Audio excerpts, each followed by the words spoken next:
ফেনী ১, দিনাজপুর ৩ ও বগুড়া ৭ আসনে চেয়ারপারসন বেগম খালেদা জিয়া এবং বগুড়া ৬ আসনে ভারপ্রাপ্ত চেয়ারম্যান তারেক রহমানের প্রার্থিতা চূড়ান্ত করেছে বিএনপি। একই সঙ্গে ফেব্রুয়ারির জাতীয় সংসদ নির্বাচনে ২৩৭ আসনে প্রার্থীর নাম ঘোষণা করেছে দলটি। তবে এই মনোনয়ন সাময়িক উল্লেখ করে মহাসচিব জানিয়েছেন, বাকি আসনগুলো শরিক দলগুলোর সঙ্গে আলোচনা শেষে প্রার্থী চূড়ান্ত করা হবে। সোহেল সামিকে সাথে নিয়ে বিস্তারিত আকবর হোসেন সুমনের রিপোর্টে। নায়াসিনামাইড ও স্যালিসাইলিক সমৃদ্ধ লিলি ফেস ওয়াশ, যা ফেসের ডেড স্কিন সেল দূর করে দেয় দ্বিগুণ ফাস্টার ব্রাইটেনিং। ত্রয়োদশ জাতীয় সংসদ নির্বাচনে ২৩২ আসনে প্রার্থীর নাম ঘোষণা করেছে বিএনপি। রাজধানীর গুলশানে দলের রাজনৈতিক কার্যালয়ে বিএনপি মহাসচিব মির্জা ফখরুল ইসলাম আলমগীর ঘোষণা করেন প্রার্থীদের নাম। এটা হচ্ছে আমাদের সম্ভাব্য প্রার্থী তালিকা ২৩২টি আসনের জন্য। এর মধ্যেও কিন্তু পরিবর্তন হতে পারে।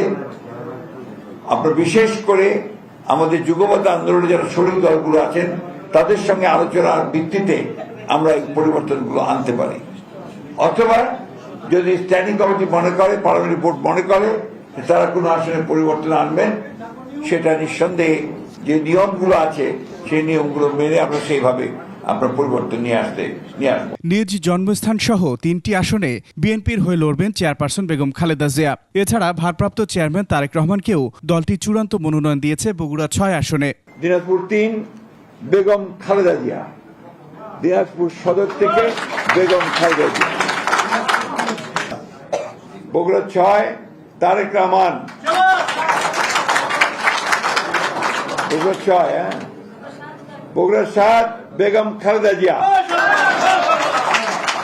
এছাড়া বেশ কিছু আসনে একাধিক প্রার্থীর আবেদন জমা পড়লেও যাচাই বাছাই শেষে এখনও চূড়ান্ত সিদ্ধান্ত আসেনি বলে সেসব আসনে প্রার্থীর নাম ঘোষণা করা হয়নি। পিরোজপুর ১ পরে সিদ্ধান্ত দেওয়া হবে, পিরোজপুর ২ আহমেদ সোহেল মঞ্জুর, পিরোজপুর ৩ মোহাম্মদ রুহুল আমিন দুলাল।